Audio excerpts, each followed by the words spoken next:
Hello, welcome to national rankers. मैं हूं आभा गुप्ता सेरीवाल और हम पढ़ रहे हैं क्लास 12 का अकाउंट, जिसमें चैप्टर 14 कैश फ्लो स्टेटमेंट से संबंधित कुछ न्यूमेरिकल प्रॉब्लम्स हम सॉल्व कर रहे हैं। अब जो क्वेश्चन हमको करना है वो क्वेश्चन है इनडायरेक्ट मेथड का। इनडायरेक्ट मेथड में कैश फ्लो स्टेटमेंट कैसे बनाना है ये हम देखेंगे। तो इसके लिए पहले क्वेश्चन पढ़ते हैं हम। क्वेश्चन क्या है हमारा? क्वेश्चन एक लिमिटेड का लाभ निम्नलिखित का लेखा करने के बाद 1 लाख रुपए था। जो नेट प्रॉफिट है हमको फर्स्ट लाइन में ही दिया है 1 लाख रुपए, और हमें इसी नेट प्रॉफिट को के बेस पर सारे कैलकुलेशंस करना है। डेप्रिसिएशन दिया गया है, जनरल रिजर्व में ट्रांसफ़र, गुडविल इससे अपलिखित की गई तथा मशीन की बिक्री पर 3,000 रुपये का लाभ हुआ। अन्य सूचनाएं निम्न प्रकार हैं। वर्ष के अंत में देनदारों में वृद्धि, लेनदारों में वृद्धि, पूर्वदत्त व्यय में वृद्धि, प्राप्य विपत्रों में कमी, देय विपत्रों में कमी, अदत्य व्ययों में कमी। अप्रत्यक्ष विधि के द्वारा आपको संचालन क्रियाओं से रोकड़ बहाव की राशि ज्ञात करना है। तो ये कॉलम हम बना लेते हैं। इसके लिए पर्टिकुलर्स और अमाउंट के 2 कॉलम। हेडिंग हमने लिख दिया cash flow from operating activities in direct method. तो सबसे पहले जब हमें नेट प्रॉफिट को बेस मानना है तो हम लिख देंगे यहां पर नेट प्रॉफिट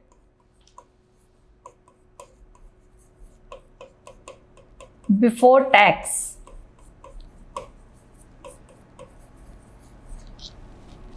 इसको हम लास्ट वाले कॉलम में लिख देते हैं 1 लाख रुपए। अब जितने भी ऐड वाले आइटम हैं वो हम इसमें लिख देंगे। ऐड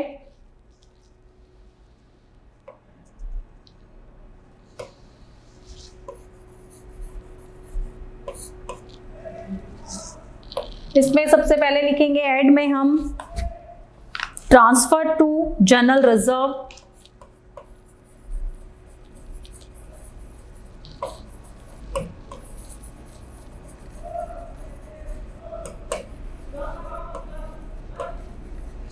ये दिया गया है हमको 30,000 रुपए। इसके बाद डेप्रीशिएशन,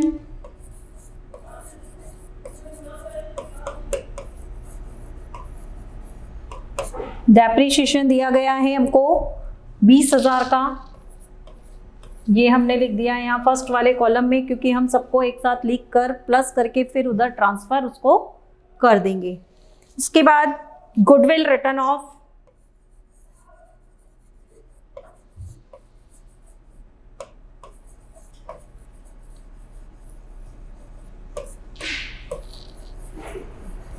गुडविल रिटर्न ऑफ का अमाउंट दिया गया है 7,000 रुपए। इसके बाद हमको दिया गया है कि मशीन की बिक्री पर प्रॉफिट, लाभ। तो मशीन की बिक्री पर जो लाभ है वो इसमें से माइनस हो जाएगा। तो अभी प्लस वाले जो आइटम है वो हमारे पास इतने ही हैं, इनको हम प्लस कर देते हैं। ये हो गए हमारे 57,000 और इनको टोटल हमने प्लस किया तो ये हो गए 1,57,000। अब इसमें से हम जो लेस करने वाले आइटम है उनको लिख देंगे लेस। अब लेस करने के लिए हमारे पास अभी तो हमको सिंगल ही आइटम दिख रहा है, कौन सा? जो संपत्तियों के बेचने से होने वाला लाभ है वो इसमें से माइनस कर दिया जाता है। तो इसमें हम लिख देंगे profit on sale of machine. Machine को बेचने से जो लाभ हुआ वो है 3,000। तो 3,000 रुपये हम इसमें से माइनस कर देंगे। ये हो जाएगा 1,54,000, मतलब 1,54,000। तो इसके आगे हम लिख देंगे ये जो प्रॉफिट आया है वो हमारा कहलाएगा ऑपरेटिंग प्रॉफिट। क्या कहलाएगा? Operating profit before working capital changes, मतलब वर्किंग कैपिटल में किसी तरह का चेंज आने के पहले का ये प्रॉफिट आपका है। तो अब इसके बाद जो भी वर्किंग कैपिटल मतलब करंट असेट्स और करंट लायबिलिटीज में चेंजेस हो रहे हैं वो हम इसमें लिखेंगे। एड डिक्रीज इन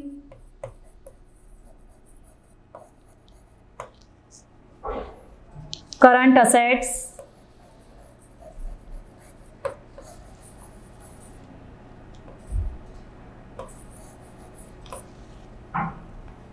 और इंक्रीज इन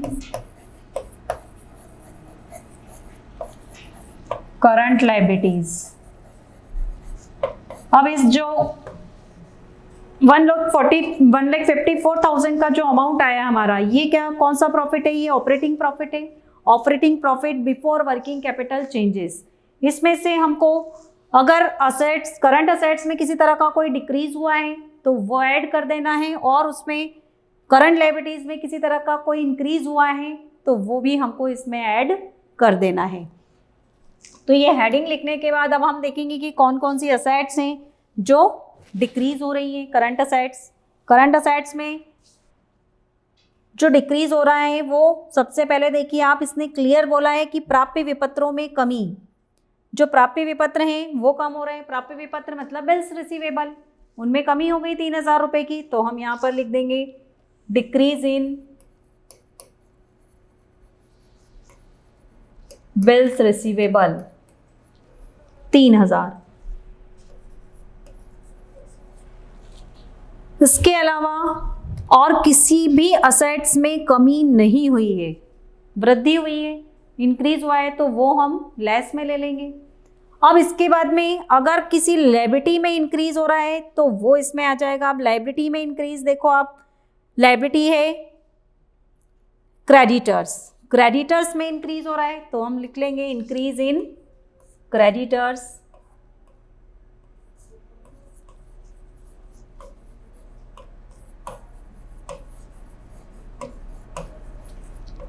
क्रेडिटर्स इंक्रीज हो रहे हैं 10,000 रुपये से, ये 10,000 हमने लिख दिए, और टोटल करने के बाद अमाउंट यहाँ पर हमने फॉरवर्ड कर दी। अब जो अमाउंट थी हमारी कितनी थी? 1,54,000, 1,54,000। इसमें हम क्या करेंगे, ये जो 10,000 आए हैं हमारे, 13,000, इनको प्लस कर देंगे तो ये हो जाएंगे 1,67,000, मतलब 1,67,000।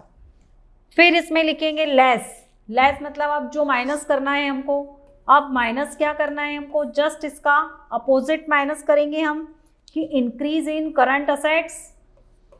यहाँ हम लिख देंगे increase in current assets and decrease in current liabilities. जो भी करंट लायबिलिटीज डिक्रीज हुई हैं वो इसमें आ जाएंगी। अब क्वेश्चन में फिर देखते हैं हम इंक्रीज इन करंट असेट्स। तो करंट असेट्स में सबसे पहले डेटर्स हैं हमारे पास, डेटर्स इंक्रीज हो रहे हैं, increase in debtors.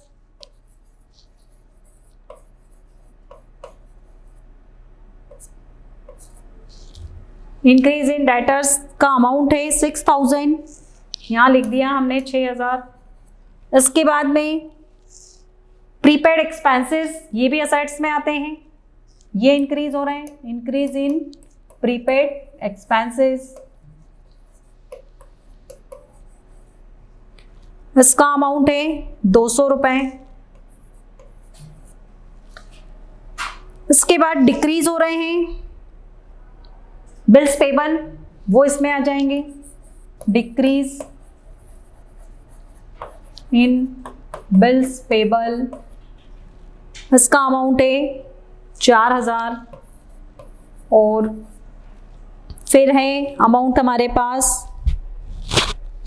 Outstanding expenses. Outstanding expense भी करंट लायबिलिटी में आते हैं, ये भी डिक्रीज हो रहे हैं तो वो भी हम यहाँ पर लिख देंगे डिक्रीज इन आउटस्टैंडिंग एक्सपेंसेस। इसका अमाउंट है 4800। अब हम इनको प्लस कर देंगे। कितना हो गया ये देखिए आप, 6 और 4 10, 10 और ये हो गए 5, मतलब 15,000 रुपये।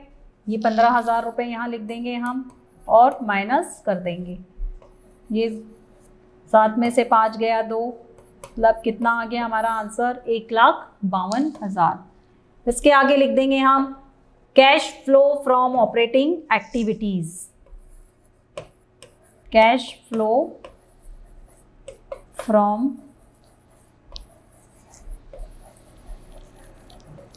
Operating activities. तो इस तरह से ये क्वेश्चन हमारा कंप्लीट हुआ। इसके लिए हमने सबसे पहले क्या किया, देखिए नेट प्रॉफिट को लिया, नेट प्रॉफिट लिखा। नेट प्रॉफिट में हमको जो भी ऐड करना है वो, अगर कोई डेप्रिसिएशन है तो वो हम इसमें लिखेंगे, कोई जनरल रिजर्व में कोई अमाउंट ट्रांसफ़र किया गया है वो हमने इसमें लिखा, और गुडविल रिटर्न ऑफ। ये चीज़ें लिखने के बाद में हमने इनको प्लस किया क्योंकि ये ऐड के आइटम है। जब हमने इनडायरेक्ट मेथड का फॉर्मेट देखा था तो उसमें बताया गया था आपको कि कौन सी आइटम्स आपको ऐड करना है और कौन सी आइटम्स आपको लेस करना है।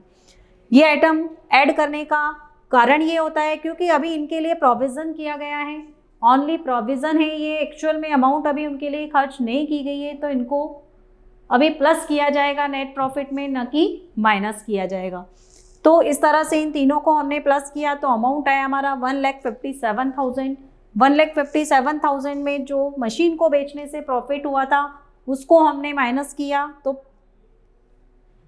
हमारा जो ऑपरेटिंग प्रॉफिट है बिफोर वर्किंग कैपिटल चेंजेस वो आया 1,54,000। उसमें हमने जो भी करंट असेट्स और करंट लायबिलिटीज़ में इंक्रीज़ या डिक्रीज़ हो रहा है तो उसको हमने ऐड किया।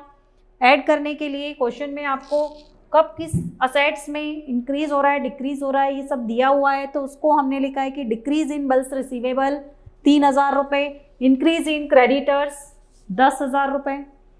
दोनों को प्लस किया हमने और टोटल अमाउंट में इसको प्लस करने पर अमाउंट हो गया हमारा 1,67,000। इसी तरह से हमने इसमें से जो असेट्स करंट असेट्स हैं उनमें इंक्रीज़ हो रहा था वो, और जो करंट लायबिलिटीज़ में डिक्रीज़ हो रहा है उसको माइनस करना है।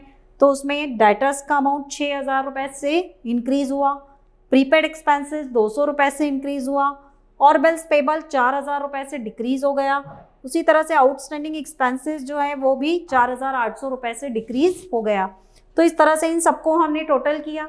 टोटल करने के बाद हमने जो टोटल अमाउंट थी हमारी आई थी उसके पहले 1,67,000, उसमें से उसको माइनस कर दिया तो जो अमाउंट बचा 1,52,000 वो कहलाएगा हमारा cash flow from operating activities. तो ये था इनडायरेक्ट मेथड जो आपको नेट प्रॉफिट के आधार पर करना है। Thank you.